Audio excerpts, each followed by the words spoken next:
Hello everyone, welcome to my channel. तो 10th CBSE का standard math solve कर रहे हैं। स्टैंडर्ड मैथ्स 2023 का, ठीक है।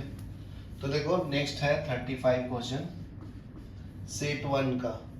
If a line drawn parallel to one side of the triangle to intersect the other side of the two distinct point, then prove that two sides are divided in the same ratio. तो ये बोलता है ये आपका triangle है A B C, ठीक है।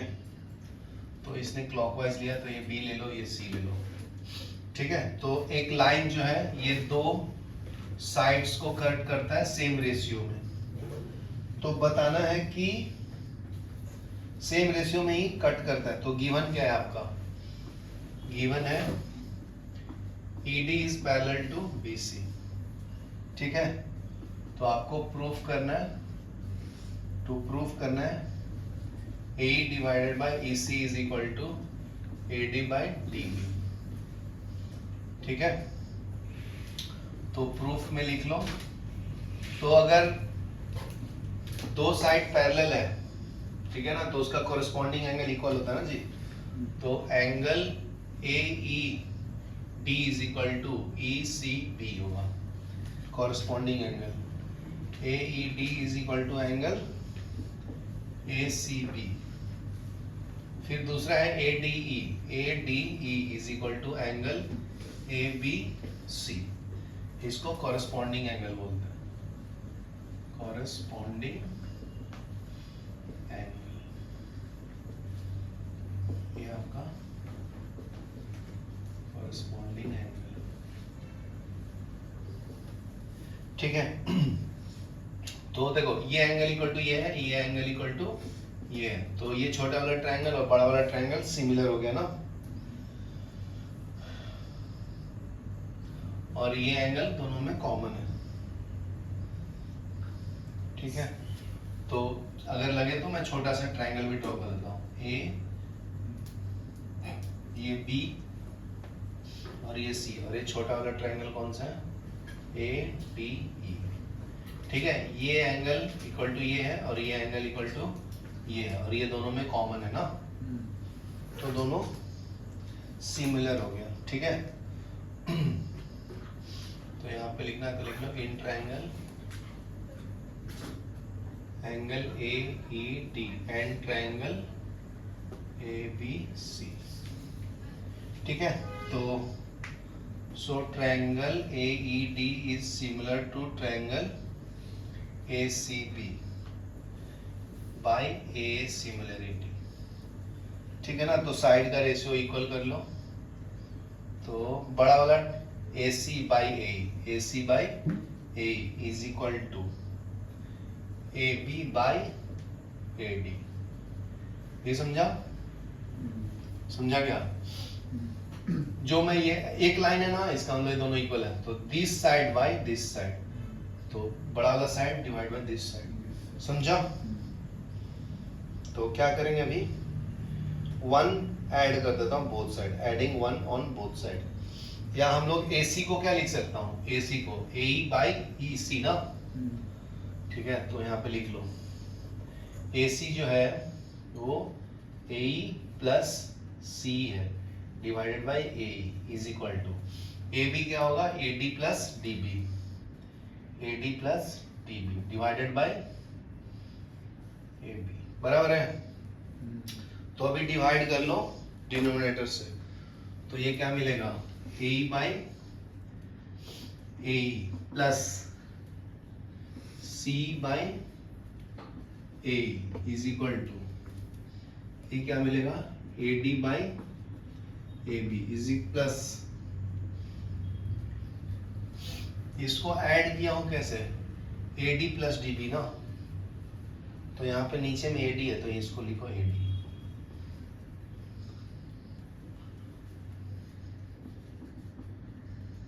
Plus DB by AD।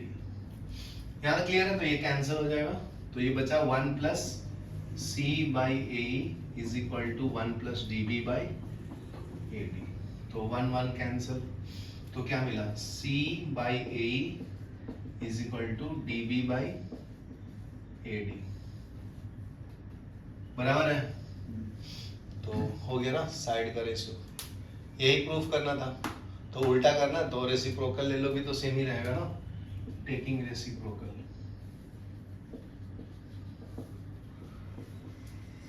तो ये हो जाएगा AE by C is equal to AD by DB। चलो लिख लो।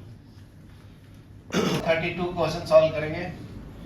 From a solid cylinder of height, cylinder दिया ऐसा, हाइट कितना है इसका 20 सेंटीमीटर, एंड डायमीटर कितना दिया 12 centimetre. A conical cavity of height 8 centimetre, यहां से एक कोन ऐसा बनाता है जिसका हाइट कितना दिया जी H1 ले लो, ये H2 ले लो, इसका हाइट है 8 सेंटीमीटर, ठीक है ना। रेडियस इसका 6 दिया है, मतलब यही डायमीटर का ही हाफ कर दो तो रेडियस 6 सेंटीमीटर दिया है। Is होलोड out, find the total surface area of the remaining cylinder.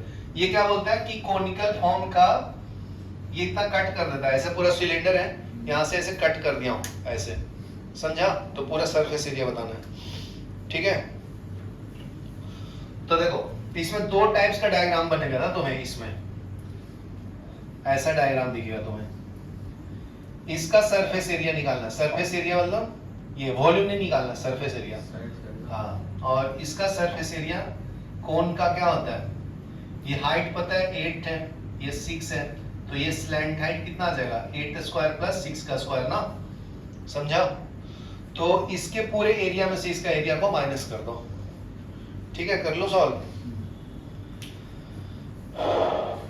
तो लिख लो फिर, total surface area of remaining cylinder is curve surface area of cylinder minus curve surface area of cone plus area of the top of the face of the cylinder, ठीक है।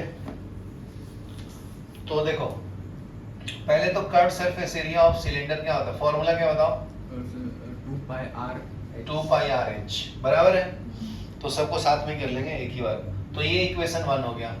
अभी curve surface area of cone क्या होता है, curve surface area of cone बताओ पाई r l होता है, ये सेकंड इक्वेशन हो गया, ठीक है ना।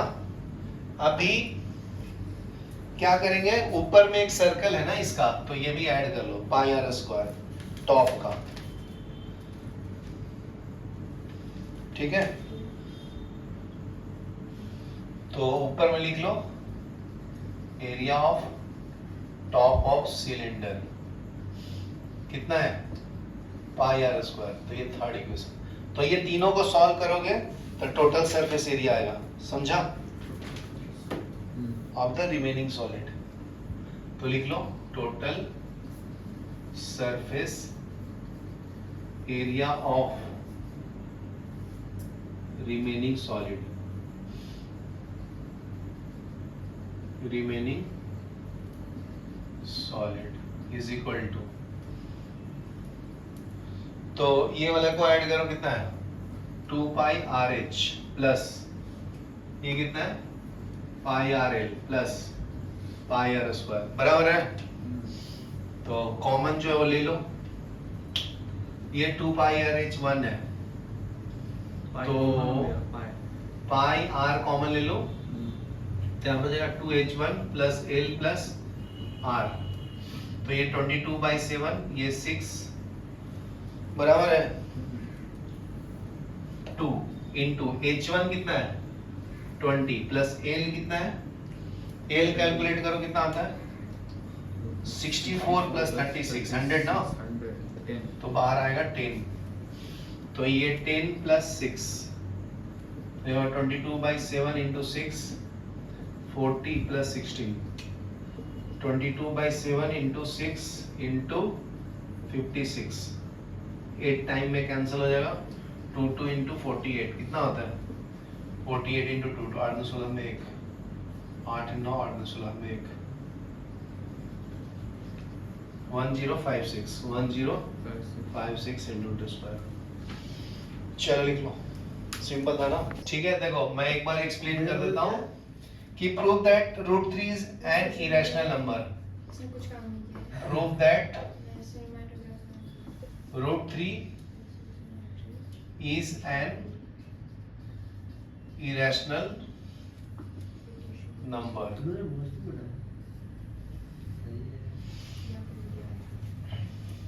तो देखो let root 3 is a rational number.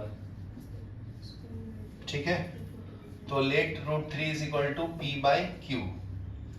ठीक है, p and q are co prime integer. p and q are co prime integers. ठीक है, तो स्क्वायरिंग बोथ साइड कर लो, तो ये 3 is equal to p square upon q square. Squaring both sides. ठीक है, तो p square is equal to 3q square होगा.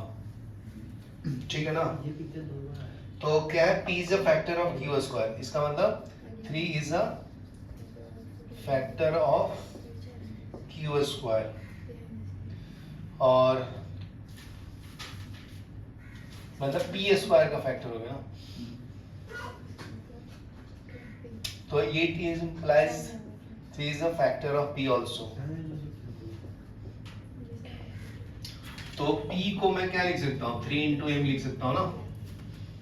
ठीक है, m है is any integer, is any integer.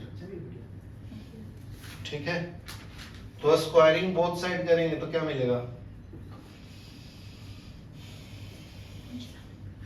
तो देखो इसको स्क्वायर कर लो तो ये क्या हो जाएगा, p square is equal to 9m square. ठीक है,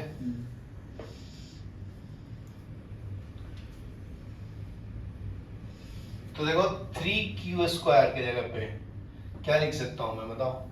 ये इक्वेशन 1 ले लो, ये 2 ले लो, फ्रॉम 1 and 2.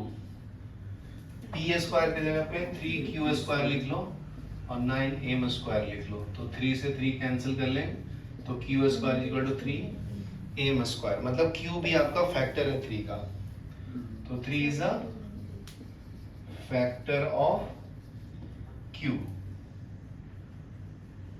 ना, q square. It implies 3 is a factor of q. ठीक है, तो ये थर्ड इक्वेशन ले लो, तो 3 is a common factor of both ना, 3 is a common factor of p and q. ठीक है, it contradicts our assumption that p and q are co-prime factor, co-prime integers. ठीक है, तो hence our assumption is wrong.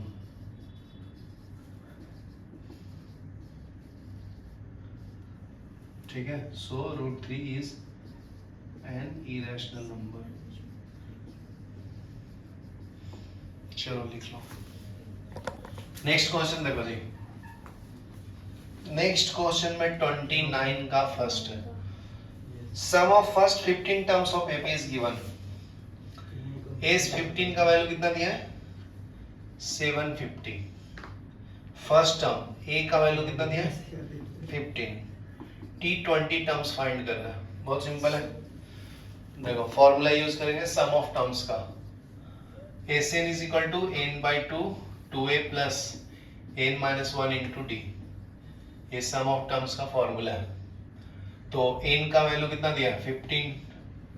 a का value 15 है, n 15, a भी 15 है, हाँ 15. और d निकालना है, नहीं पता अपने को, और s 15 पता है 750. इसके अंदर डाल दो फॉर्मूला के अंदर, तो ये हो जाएगा 750 इज इक्वल टू 15 बाई 2.